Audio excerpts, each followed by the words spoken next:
PSC പരീക്ഷയ്ക്ക് തയ്യാറെടുക്കുന്ന ഏറിയ പങ്കും ഉദ്യോഗാർത്ഥികളുടെ ഒരു സ്വപ്നമാണ് ഒരു യൂണിഫോം പോസ്റ്റിലേക്ക് ജോലി സ്വന്തമാക്കുക എന്നുള്ളത്. നിങ്ങളിൽ കൂടുതൽ പേരും ഏകദേശം ഒരു 50% വരുന്ന ആളുകളും യൂണിഫോം പോസ്റ്റുകൾക്ക് വേണ്ടി തന്നെ കോൺസെൻട്രേറ്റ് ചെയ്യുന്നവരായിരിക്കും. അപ്പോൾ അങ്ങനെയുള്ളവർക്ക് ഒരുപാട് ഓപ്ഷൻസ് നമ്മുടെ PSCയിലുണ്ട്. ഇപ്പോൾ WCPO, CPO, CEO, WCEO, beat forest officer, fire and rescue officer എന്ന് തുടങ്ങി ധാരാളം ഓപ്ഷൻസ് അവിടെ വരുന്നുണ്ട്. അപ്പോൾ അതിൽ ഏറ്റവും പ്രധാനപ്പെട്ട മറ്റൊരു പോസ്റ്റാണ് ജയിൽ വകുപ്പിലേക്കുള്ള അസിസ്റ്റന്റ് പ്രിസൺ ഓഫീസർ എന്ന് പറയുന്നത്. അപ്പോൾ കഴിഞ്ഞ മാസം നമുക്ക് അസിസ്റ്റന്റ് പ്രിസൺ ഓഫീസർ ഫീമെയിൽ തസ്തികയിലേക്കുള്ള ഒരു നോട്ടിഫിക്കേഷൻ വന്നിരുന്നു. അതിന്റെ യോഗ്യത സംബന്ധിച്ച് കുറച്ച് തർക്കങ്ങളൊക്കെ അന്ന് നിലവിലുണ്ടായിരുന്നു. കാര്യം എന്ന് പറഞ്ഞാൽ അസിസ്റ്റന്റ് പ്രിസൺ ഓഫീസർ പോസ്റ്റിലേക്ക് SSLC ആണ് നാളിതുവരെ PSC യോഗ്യതയായിട്ട് പറഞ്ഞിട്ടുണ്ടായിരുന്നത്. പക്ഷേ ഈ നോട്ടിഫിക്കേഷൻ വന്നതിന് ശേഷം ആ യോഗ്യത SSLC എന്നുള്ളതിൽ നിന്ന് +2ലേക്കാക്കി മാറ്റി. അതായത് ഇനി മുതൽ വരാനിരിക്കുന്ന നോട്ടിഫിക്കേഷനുകൾക്കെല്ലാം അസിസ്റ്റന്റ് പ്രിസൺ ഓഫീസർ പോസ്റ്റിലേക്ക് +2 ആയിരിക്കും യോഗ്യത. അതായത് നമ്മുടെ എല്ലാ ഫോഴ്സ് ലെവൽ പരീക്ഷകളും +2 എന്നുള്ള അടിസ്ഥാന മാനദണ്ഡത്തിലേക്ക് PSC മാറ്റിയിരിക്കുകയാണ് ചെയ്യുന്നത്. സോ +2 യോഗ്യതയാണ് എല്ലാ യൂണിഫോം പോസ്റ്റുകൾക്കും എന്നുള്ള സ്ഥിതിയിലേക്ക് നമ്മൾ എത്തുന്നു. സോ ഈ അസിസ്റ്റന്റ് പ്രിസൺ ഓഫീസർ ഫീമെയിൽ പോസ്റ്റിലേക്ക് നമ്മൾ അപേക്ഷയൊക്കെ സമർപ്പിച്ചു. ഇപ്പോൾ അതിന്റെ കൺഫർമേഷൻ തീയതി വന്നിരിക്കുകയാണ്. ഒപ്പം എക്സാം തീയതിയും അനൗൺസ് ചെയ്തിരിക്കുകയാണ്. അതുപോലെ തന്നെ അതിന്റെ സിലബസും ഒഫീഷ്യലി വന്നിട്ടുണ്ട്. അപ്പോൾ സിലബസിൽ എന്തെങ്കിലുമൊക്കെ മാറ്റങ്ങൾ വന്നിട്ടുണ്ടോ, മുൻപത്തെ പോലെ തന്നെയാണോ, മാർക്കിംഗ് സ്കീം ഒക്കെ സെയിം തന്നെയാണോ തുടങ്ങിയിട്ടുള്ള കാര്യങ്ങളൊക്കെയാണ് ഇന്നത്തെ ഈ വീഡിയോയിൽ നമ്മൾ ഡിസ്കസ് ചെയ്യാൻ പോകുന്നത്. അപ്പോൾ എല്ലാവർക്കും എൻട്രിയിലേക്ക് സ്വാഗതം. അപ്പോൾ അസിസ്റ്റന്റ് പ്രിസൺ ഓഫീസർ ഫീമെയിൽ തസ്തികയിലേക്കുള്ള പരീക്ഷ ഇതിന്റെ കൺഫർമേഷൻ നൽകാനായിട്ടുള്ള അവസാന തീയതി എന്ന് പറയുന്നത് നവംബർ 11 അപ്പോൾ ഈ മാസം 11 തീയതിയാണ് അവസാന തീയതി എന്ന് പറയുന്നത്. അപ്പോൾ തന്നെ നിങ്ങൾ പെട്ടെന്ന് തന്നെ അപേക്ഷിച്ചവരെല്ലാം കൺഫർമേഷൻ കൊടുക്കാനായിട്ട് മറന്നു പോകരുത്. അപ്പോൾ നവംബർ 11 അവസാന തീയതി എന്ന് പറയുന്നത്. അപേക്ഷിച്ചിട്ടുള്ളവരെല്ലാം നവംബർ 11 മുമ്പായിട്ട് കൺഫർമേഷൻ കൊടുക്കാനായിട്ട് ശ്രമിക്കുക. ഓക്കെ, അപ്പോൾ എന്നാൽ മാത്രമേ നമുക്ക് പരീക്ഷ എഴുതാനായിട്ട് സാധിക്കുകയുള്ളൂ. അപ്പോൾ കൺഫർമേഷൻ കൊടുത്തു. ഇനി അടുത്തത് എക്സാം ഡേറ്റ് എന്നാണ് എന്നുള്ളതാണ്.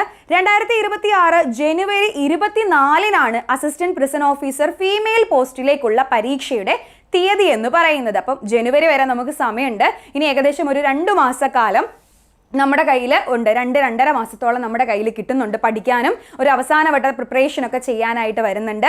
സോ അതിനു മുമ്പ് നമ്മൾ സിലബസ് അറിയണം അല്ലെ. ജനുവരി 24 നടക്കുന്ന പരീക്ഷയിൽ നമുക്ക് പങ്കെടുക്കണമെങ്കിൽ നമ്മൾ സിലബസ് അറിയണം.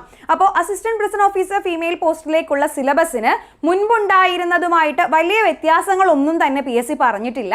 ഈ ഒരു പോസ്റ്റിലേക്ക് മുൻപ് നിശ്ചയിച്ച അതേ സിലബസ് തന്നെയാണ് ഇപ്പോഴും പറഞ്ഞു വെക്കുന്നത്. പക്ഷെ പുതുതായി വന്ന ഒരുപാട് പേര് ഈ ഒരു പോസ്റ്റിലേക്ക് വന്നവർ ഒരുപാട് പേരുണ്ടാകും. സോ സിലബസ് എന്താണെന്ന് കൃത്യമായി മനസ്സിലാക്കണം.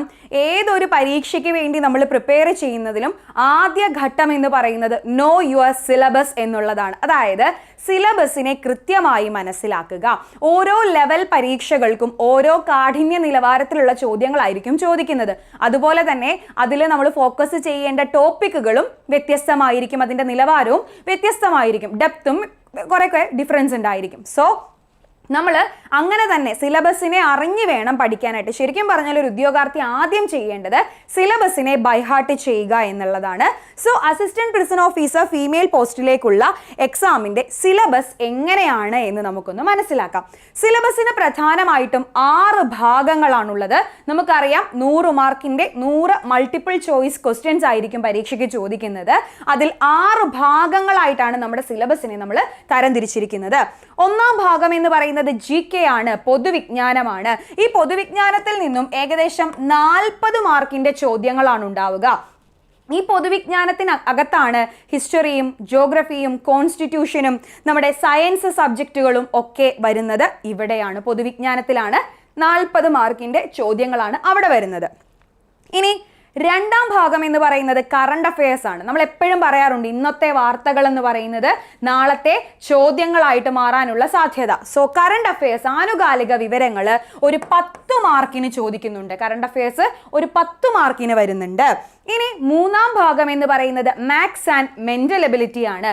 മാത്സ് ആൻഡ് മെന്റൽ എബിലിറ്റിയും വരുന്നത് 10 മാർക്കിനാണ്. ഇപ്പോൾ തന്നെ ഈ ഒരു 3 ഭാഗങ്ങളായപ്പോൾ തന്നെ 60 മാർക്ക് അവിടെ മാറിക്കഴിഞ്ഞു. സിലബസിലെ 60 മാർക്കിന്റെ ചോദ്യങ്ങളും മാത്സ് ആൻഡ് മെന്റൽ എബിലിറ്റിയും കറണ്ട് അഫയേഴ്സും അതുപോലെ GK പോർഷനുമാണ് ഉൾക്കൊള്ളുന്നതെന്ന് മനസ്സിലാക്കുക. ഇനി നമ്മൾ 4ാമത്തെ പോർഷനിലേക്ക് പോകുമ്പോൾ ജനറൽ ഇംഗ്ലീഷ് ആണ്. ഇംഗ്ലീഷ് 10 മാർക്കിനാണ് ചോദിക്കുന്നത്. ഈ 10 മാർക്കിന്റെ ഇംഗ്ലീഷിൽ വൊക്കാബുലറിയും ഗ്രാമറും കടന്നു വരുന്നുണ്ട് എന്ന് നിങ്ങൾ മനസ്സിലാക്കുക. പിന്നീടുള്ളത് പ്രാദേശിക ഭാഷയാണ്. നമ്മുടെ പ്രാദേശിക ഭാഷ നമ്മൾ ഏറിയ പങ്കും മലയാളം തന്നെയാണ് സ്വീകരിക്കുന്നത്. സോ 10 മാർക്കിന്റെ ചോദ്യങ്ങൾ പ്രാദേശിക ഭാഷയിൽ നിന്നുണ്ടാകും. അവിടെയും ഇംഗ്ലീഷിന്റെ കേസ് പറഞ്ഞതുപോലെ തന്നെ ഗ്രാമറും വൊക്കാബുലറിയും ഒക്കെ ഉണ്ടാകും.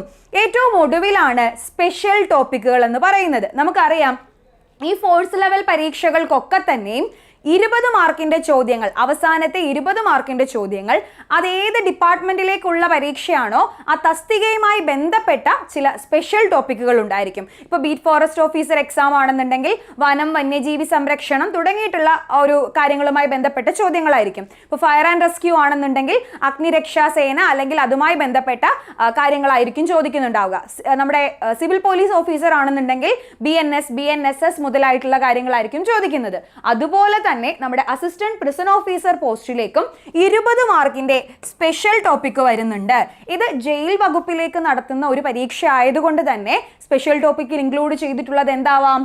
ജയിൽ വകുപ്പുമായി ബന്ധപ്പെട്ട അടിസ്ഥാന നിയമങ്ങളും മറ്റുള്ള കാര്യങ്ങളും ഒക്കെ തന്നെയാണ്. എന്നാൽ മറ്റുള്ള ഫോഴ്സ് പരീക്ഷയ്ക്കുള്ള ചില കോമൺ ടോപ്പിക്കുകളും ഇവിടെ വരുന്നുണ്ട് എന്ന് മനസ്സിലാക്കുക. അപ്പൊ സിലബസിനെ കുറിച്ച് ഒരു ഔട്ട്ലൈൻ നിങ്ങൾക്ക് മനസ്സിലായിട്ടുണ്ട്. ഇനി ഇതിനകത്തുള്ള ഡിവിഷൻസ്, ഇതിനകത്ത് എന്തൊക്കെ ഉൾപിരിവുകൾ ഉണ്ട് എന്ന് നമുക്ക് വളരെ വ്യക്തമായിട്ടൊന്ന് മനസ്സിലാക്കാം. ഇപ്പൊ GK 40 മാർക്കിനുണ്ട് എന്ന് നമ്മൾ പറയുമ്പോൾ അതിൻ്റെ ഉള്ളിലാണ് ഈ ഹിസ്റ്ററിയും ജോഗ്രഫിയും കോൺസ്റ്റിറ്റ്യൂഷനും എല്ലാം വരുന്നത്. ഇതിൻ്റെയൊക്കെ വെയിറ്റേജ് എത്രത്തോളം മാർക്കിനാണ് എന്നുള്ളത് നമ്മൾ മനസ്സിലാക്കിയിരിക്കണം. സോ നമുക്ക് അതുകൂടി നോക്കാം. പൊതുവിജ്ഞാനം നമ്മൾ പറഞ്ഞു 40 മാർക്കിന്റെ ചോദ്യങ്ങളാണ് വരിക. ഈ 40 മാർക്കിൽ 5 മാർക്ക് ഹിസ്റ്ററിയാണ് കോൺട്രിബ്യൂട്ട് ചെയ്യുന്നത്. ചരിത്രത്തിൽ നിന്നാണ് 5 മാർക്കിന്റെ ചോദ്യം. അവിടെ ഇന്ത്യൻ ഹിസ്റ്ററിയും വേൾഡ് ഹിസ്റ്ററിയും കേരള ഹിസ്റ്ററിയും നിങ്ങൾ പഠിക്കേണ്ടതായിട്ടുണ്ട്. 3 ലെവലിലെ ചരിത്രവും പഠിക്കണം. ഇത് 3ഉം കൂടി ചേർത്ത് 5 മാർക്കിന്റെ ചോദ്യങ്ങളാവും ഉണ്ടാവുക. പിന്നീട് ഭൂമിശാസ്ത്രം, ജോഗ്രഫിയിൽ നിന്നും അതേപോലെ തന്നെ 5 മാർക്കിന്റെ ചോദ്യങ്ങൾ. അവിടെയും നമ്മുടെ ജനറൽ ജോഗ്രഫി, നമ്മൾ വേൾഡ് ജോഗ്രഫി എന്നൊക്കെ സാധാരണ പറയാറുണ്ട്. പിന്നെ ഇന്ത്യൻ ജോഗ്രഫി, കേരള ജോഗ്രഫി, ഇത് 3ഉം കൂടി ചേർത്ത് 5 മാർക്കിന്റെ ചോദ്യങ്ങൾ ഉണ്ടാകും. അടുത്തതാണ് എക്കണോമിക്സ് എന്ന് പറയുന്നത് ധനതത്വശാസ്ത്രം. നമ്മുടെ പഞ്ചവത്സര പദ്ധതികൾ, നീതി ആയോഗ് തുടങ്ങിയിട്ടുള്ള സംഭവങ്ങളെ കുറിച്ചൊക്കെ നമ്മൾ പഠിക്കേണ്ടതായിട്ടുണ്ട്. ഇന്ത്യയുടെ സമ്പദ്ഘടന എങ്ങനെയാണ് തുടങ്ങിയിട്ടുള്ള കാര്യങ്ങളൊക്കെ പഠിക്കണം. അതൊരു 5 മാർക്കിന്റെ ചോദ്യങ്ങൾ അവിടെ നിന്നും വരുന്നു. എക്കണോമിക്സിൽ നിന്നും 5 മാർക്കിന്റെ ചോദ്യങ്ങൾ. ഇനിയാണ് ഭരണഘടന, ഇന്ത്യൻ കോൺസ്റ്റിറ്റ്യൂഷൻ, ഭരണഘടനാ നിർമ്മാണ സമിതി, പ്രധാനപ്പെട്ട ആർട്ടിക്കിളുകൾ ഏതൊക്കെ, മൗലിക അവകാശങ്ങൾ, മൗലിക കടമകൾ, നമ്മുടെ അങ്ങനെയുള്ള കാര്യങ്ങൾ, കോൺസ്റ്റിറ്റ്യൂഷനുമായി ബന്ധപ്പെട്ട എല്ലാ കാര്യങ്ങളും നമ്മൾ മനസ്സിലാക്കണം. 8 മാർക്കിന്റെ ചോദ്യങ്ങൾ, ഒരിക്കലും സ്കിപ്പ് ചെയ്യരുതാത്ത ഒരു ടോപ്പിക്കാണ് കോൺസ്റ്റിറ്റ്യൂഷൻ. നമ്മുടെ GKക്കകത്ത് 40 മാർക്കിന്റെ GKയിൽ ഏറ്റവും കൂടുതൽ മാർക്ക് ഡിസ്ട്രിബ്യൂഷൻ വരുന്ന ഒരു ടോപ്പിക്കാണ് ഭരണഘടന എന്ന് പറയുന്നത്. 8 മാർക്കിന്റെ ചോദ്യങ്ങളാണ് ഭരണഘടനയിൽ നിന്ന് നമുക്ക് വരുന്നത് എന്ന് മനസ്സിലാക്കാം. സോ ഇങ്ങനെയാണ് പൊതുവിജ്ഞാനത്തിന്റെ ആ ഒരു മാർക്ക് ഡിസ്ട്രിബ്യൂഷൻ വരുന്നത്. ഇനി അതിനുള്ളിൽ തന്നെയാണ് കേരള ഗവേണൻസ് എന്ന് പറയുന്ന ഒരു ടോപ്പിക്ക്, കേരള ഭരണവും ഭരണ സംവിധാനങ്ങളും എന്ന് പറയുന്ന ടോപ്പിക്ക്. അവിടെ നിന്ന് 3 മാർക്കിന്റെ ചോദ്യങ്ങൾ നമുക്ക് പ്രതീക്ഷിക്കാം. 3 മാർക്കിന്റെ ചോദ്യങ്ങൾ കേരള ഗവേണൻസിൽ നിന്നുണ്ടാകും. പിന്നീടാണ് നമ്മൾ സയൻസ് സബ്ജക്റ്റുകളിലേക്ക് വരുന്നത്. ജീവശാസ്ത്രവും പൊതുജനാരോഗ്യവും, നമ്മുടെ ബയോളജിയും കമ്മ്യൂണിറ്റി ഹെൽത്തുമായി ബന്ധപ്പെട്ട് ഒരു 4 മാർക്കിന്റെ ചോദ്യങ്ങൾ. നമ്മുടെ കേരള ഗവൺമെന്റിന്റെ പുതിയ പദ്ധതികൾ, ആരോഗ്യരംഗത്തെ പുതിയ പദ്ധതികളെ പറ്റിയിട്ട് നമ്മൾ പഠിക്കണം. രോഗങ്ങളെയും രോഗകാരികളെയും പറ്റി പഠിക്കണം.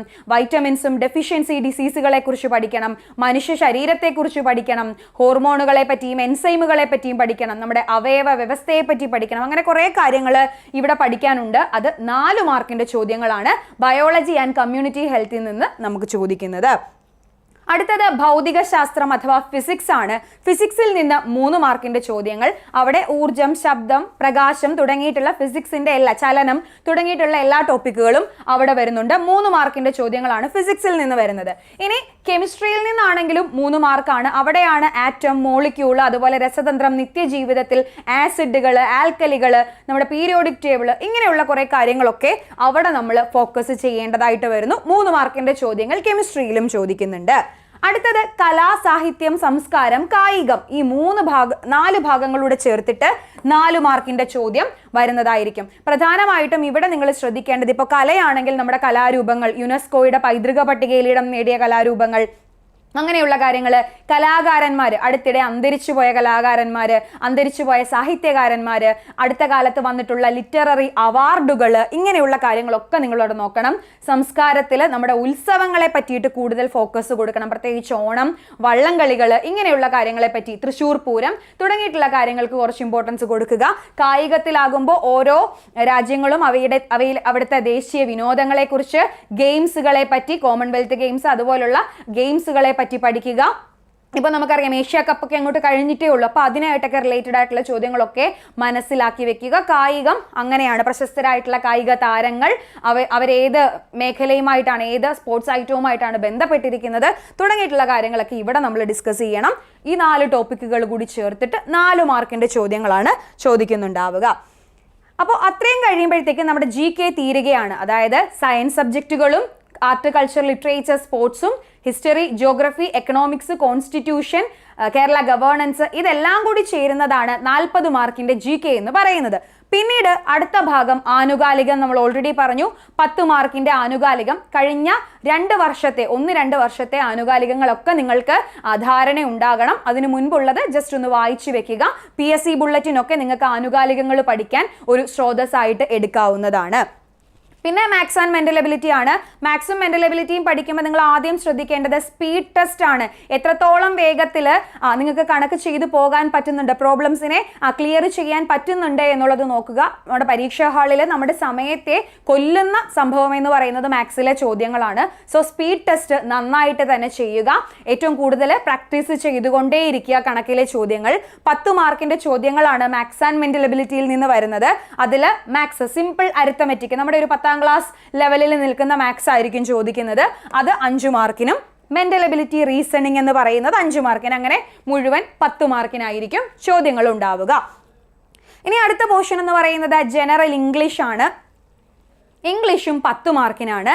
ഈ 10 മാർക്കിൽ ഗ്രാമറിന് ഒരു 5 മാർക്കും വൊക്കാബുലറിക്ക് മറ്റ് 5 മാർക്കുമാണ് വരുന്നത്. ഇങ്ങനെയാണ് ഇംഗ്ലീഷിന്റെ 10 മാർക്ക് എന്ന് പറയുന്നത്. ഇഡിയംസും ഫ്രേസസും മറ്റുള്ള ടെൻസ് പോലെയുള്ളത്, ആക്റ്റീവ് വോയിസ്, പാസീവ് വോയിസ്, ഇങ്ങനെയുള്ള കാര്യങ്ങളൊക്കെ കൂടുതലായിട്ട് നമ്മൾ അവിടെ സ്ട്രെസ് ചെയ്യേണ്ടതാണ്. ഇനി 10 മാർക്കിന്റെ നമ്മുടെ പ്രാദേശിക ഭാഷ മലയാളമാണ് നമ്മൾ കൂടുതൽ പേര് ഓപ്റ്റ് ചെയ്യുന്നത്. മലയാളത്തിൽ പദശുദ്ധി, വാക്യശുദ്ധി എന്ന് തുടങ്ങിയിട്ട് പര്യായം, വിപരീതം തുടങ്ങി ഒരുപാട് ടോപ്പിക്കുകൾ നമുക്ക് പഠിക്കാനുണ്ട്. ഇവയെല്ലാം കൂടെ ചേർത്ത് ഒരു 10 മാർക്കിന്. ഈ ഇംഗ്ലീഷ്, മലയാളം പോലുള്ള സംഭവങ്ങൾ എന്ന് പറഞ്ഞാൽ റാങ്ക് മേക്കിംഗ് ആണ്. നമ്മളൊരു ട്രയോ പറയാറുണ്ട്, ഇംഗ്ലീഷ്, മലയാളം, മാത്സ്. ഈ ഒരു ട്രയോ നമ്മൾ ഫോക്കസ് ചെയ്താൽ നമുക്ക് ഇത്തരം ഫോഴ്സ് പരീക്ഷകളൊക്കെ നല്ല രീതിയിൽ സ്കോർ ചെയ്ത് പോകാനായിട്ട് പറ്റും. റാങ്ക് മേക്കിംഗ് ആണ് ഈ 3 സബ്ജക്റ്റുകൾ എന്ന് പറയുന്നത്. സോ അവിടെ നിങ്ങൾ കൂടുതലായിട്ട് ഫോക്കസ് കൊടുക്കുക. ഈ 3 സബ്ജക്റ്റുകളും നിങ്ങളുടെ ഡെയിലി പ്രാക്ടീസ് സെഷനിൽ നിങ്ങൾ ഉൾപ്പെടുത്താനായിട്ട് ശ്രമിക്കുക. 3 സബ്ജക്റ്റും കൂടി 30 മാർക്ക് ഈസി ആയിട്ട് സ്കോർ ചെയ്യാൻ പറ്റും. കൂടുതലായിട്ട് നിങ്ങൾക്ക് PYQസിനെയൊക്കെ ഇവിടെ ആശ്രയിക്കാനായിട്ടും പറ്റുന്നതായിരിക്കും. സോ ഏറ്റവും ഒടുവിലത്തെ പോർഷനാണ് സ്പെഷ്യൽ ടോപ്പിക്കുകൾ എന്ന് പറയുന്നത്. തസ്തികയുടെ സ്വഭാവവുമായി ബന്ധപ്പെട്ട സ്പെഷ്യൽ ടോപ്പിക്കുകൾ 20 മാർക്കിന്റെ ചോദ്യങ്ങളാണ് നമുക്ക് ഉണ്ടാവുക. അസിസ്റ്റന്റ് പ്രിസൺ ഓഫീസർ ഫീമെയിൽ പോസ്റ്റിലേക്ക്, അല്ലെങ്കിൽ ഫീമെയിൽ ആണെങ്കിലും മെയിൽ ആണെങ്കിലും സെയിം കാര്യം തന്നെ ആയിരിക്കും പഠിക്കാനുണ്ടാവുക. ആ 20 മാർക്ക് എന്ന് പറയുന്നത് നമ്മൾ ഇങ്ങനെയാണ് തരം തിരിച്ചു വെച്ചിട്ടുള്ളത്. ആദ്യത്തെ 5 മാർക്കിന്റെ ചോദ്യങ്ങൾ നമുക്കറിയാം ജയിൽ വകുപ്പിലേക്കുള്ള പരീക്ഷയാണ്. സോ ജയിൽ വകുപ്പും അതിന്റെ ഘടന, പ്രവർത്തന രീതികൾ തുടങ്ങിയ കാര്യങ്ങളായിരിക്കും ചോദിക്കുന്നുണ്ടാവുക. പിന്നീടുള്ള 5 മാർക്കാണ് 1993 മനുഷ്യാവകാശ സംരക്ഷണ നിയമത്തെ പറ്റി ചോദ്യങ്ങൾ ഉണ്ടാകും. നമ്മുടെ ലക്ഷ്മി മിസ് കഴിഞ്ഞ ആഴ്ച കമ്പനി ബോർഡ് LGSന് വേണ്ടിയിട്ട് ഒരു ക്യാപ്സ്യൂൾ ക്ലാസ് കഴിഞ്ഞ ആഴ്ച എടുത്തിട്ടുണ്ടായിരുന്നു. അവിടെ ആ ഒരു ക്ലാസ്സിൽ മനുഷ്യാവകാശ സംരക്ഷണ നിയമത്തെ പറ്റി ഡീറ്റെയിൽ ആയിട്ട് പറഞ്ഞിട്ടുണ്ട്. നിങ്ങൾക്ക് ആ ക്ലാസ്സും വേണമെങ്കിൽ റെഫർ ചെയ്യാവുന്നതാണ്. സോ 5 മാർക്കിന്റെ ചോദ്യങ്ങൾ അവിടെ നിന്നുണ്ടാകും. ഇനി വിവരാവകാശ നിയമത്തെക്കുറിച്ച്, അത് നമ്മുടെ ഫോഴ്സ് ലെവൽ എക്സാംസിന്റെ എല്ലാത്തിൻ്റെയും സിലബസിൽ കാണാം. 5 മാർക്കിന് വിവരാവകാശ നിയമത്തെക്കുറിച്ച് വരുന്നുണ്ട്. പിന്നീടുള്ള 5 മാർക്ക് എന്ന് പറയുന്നത് മനഃശാസ്ത്രം, അടിസ്ഥാന തത്വങ്ങൾ. അതായത് കുറ്റവാളികളുമായിട്ടായിരിക്കുമല്ലോ നമുക്കൊരു ഇടപെടൽ ഉണ്ടാകുന്നത്. പലവിധ ബാക്ക്ഗ്രൗണ്ടുകളിൽ നിന്ന് വന്നവരായിരിക്കുമല്ലോ ഈ ജയിലിൽ പാർക്കുന്നവരെല്ലാം തന്നെ. അപ്പൊ മനുഷ്യന്റെ മനഃശാസ്ത്രത്തെ പറ്റി നമ്മൾ മനസ്സിലാക്കണം, അവരുടെ സ്വഭാവ വ്യതിയാനങ്ങളെ പറ്റി, ബിഹേവിയറിനെ പറ്റിയിട്ടൊക്കെ നമ്മൾ മനസ്സിലാക്കണം. സോ അതുമായി ബന്ധപ്പെട്ട് ഒരു 5 മാർക്കിന്റെ ചോദ്യങ്ങളും നമുക്കിവിടെ പ്രതീക്ഷിക്കാനായിട്ട് പറ്റും. ഇതാണ് അസിസ്റ്റന്റ് പ്രിസൺ ഓഫീസർ ഫീമെയിൽ പോസ്റ്റിലേക്കുള്ള, അല്ലെങ്കിൽ മെയിൽ ആണെങ്കിലും ഇനിയിപ്പോൾ നമ്മളോട് PSC പറഞ്ഞിട്ടുണ്ട് male assistant prison officer male പോസ്റ്റിലേക്കുള്ള നോട്ടിഫിക്കേഷൻ ഉടനെ വരുന്നു എന്ന് പറയുന്നുണ്ട്. അപ്പോൾ അല്ലെങ്കിൽ വന്നിട്ടുണ്ടാകാം എന്ന് ഇപ്പോൾ ഉടനെ എന്തായാലും ഒക്ടോബർ നവംബറിലായിട്ട് വരുന്നു എന്ന് പറയുന്നുണ്ട്. സോ അതിനും ഈ സെയിം സിലബസ് തന്നെ ആയിരിക്കും. അപ്പോൾ അതുകൂടി, അപ്പോൾ അതിന് പ്രിപ്പയർ ചെയ്യാനായിട്ട് ഇരിക്കുന്ന പുരുഷ ഉദ്യോഗാർത്ഥികൾ ഉണ്ടെങ്കിൽ നിങ്ങൾക്കും ഇത് ഉപകാരപ്പെടും. തീർച്ചയായിട്ടും ഇതനുസരിച്ച് ഇപ്പോഴേ പഠിച്ചു തുടങ്ങാം. ഇപ്പോൾ അസിസ്റ്റന്റ് പ്രിസൺ ഓഫീസർ ഫീമെയിൽ പോസ്റ്റിലേക്ക് ഒരു ജനറൽ നോട്ടിഫിക്കേഷനും ലാറ്റിൻ കാത്തലിക് ആംഗ്ലോ ഇന്ത്യൻ വിഭാഗക്കാർക്കുള്ള ഒരു NCA നോട്ടിഫിക്കേഷനും ഒന്നിച്ചായിരുന്നു കഴിഞ്ഞ മാസം വന്നിട്ടുണ്ടായിരുന്നത്. സോ അതിനെല്ലാത്തിനും ഈ സെയിം സിലബസ് തന്നെയാണ്. ജനുവരി 24 പരീക്ഷ വരുന്നത്. നവംബർ 11 വരെയാണ് കൺഫർമേഷൻ കൊടുക്കാനുള്ള അവസാന തീയതി എന്ന് പറയുന്നത്. സോ ഈ 2 ഡേറ്റുകളും മറന്നു പോകരുത്. നിങ്ങളുടെ കലണ്ടറിൽ നിങ്ങൾ ഇപ്പൊ തന്നെ നോട്ട് ചെയ്ത് വെച്ചോളുക. നവംബർ 11 എൻ്റെ കൺഫർമേഷന്റെ അവസാന തീയതിയാണ്. ജനുവരി 24 എൻ്റെ എക്സാം ഡേറ്റ് ആണ്. എനിക്ക് നല്ല രീതിയിൽ പഠിക്കണമെന്ന് മനസ്സിലാക്കി വെക്കുക.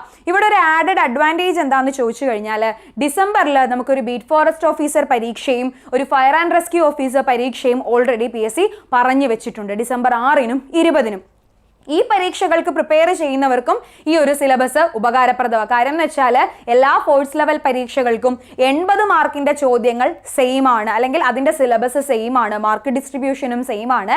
20 മാർക്കിന്റെ സ്പെഷ്യൽ ടോപ്പിക്കിന്റെ ഉള്ളിൽ മാത്രമേ വ്യത്യാസങ്ങൾ വരുന്നുള്ളൂ എന്നുള്ളത് ഒരു ആഡഡ് അഡ്വാൻറ്റേജ് ആണ്. സോ നിങ്ങൾക്ക് എല്ലാ പരീക്ഷകൾക്കും വേണ്ടി ഒന്നിച്ച് തയ്യാറെടുക്കാനായിട്ടും സാധിക്കും. സോ കാക്കിയിടാൻ ആഗ്രഹമുള്ളവർക്ക് നല്ലൊരു അവസരമുള്ള പോസ്റ്റുകളാണ് ഇതൊക്കെ എന്ന് പറയുന്നത്. സോ നിങ്ങളുടെ യൂണിഫോം പോസ്റ്റ് എന്ന് പറയുന്ന, അല്ലെങ്കിൽ അങ്ങനെ ഒരു ജോലി എന്ന് പറയുന്ന ഒരാഗ്രഹം സഫലീകരിക്കാൻ സാധിക്കട്ടെ. സിലബസ് കൃത്യമായിട്ട് മനസ്സിലാക്കിയിട്ടുണ്ടല്ലോ. അപ്പോൾ ഇനി എന്തായാലും ഉഷാറായിട്ട് പഠിച്ചു തുടങ്ങുക. വീണ്ടും പുതിയ അപ്ഡേറ്റ്സുമായിട്ട് കാണാം. Thank you.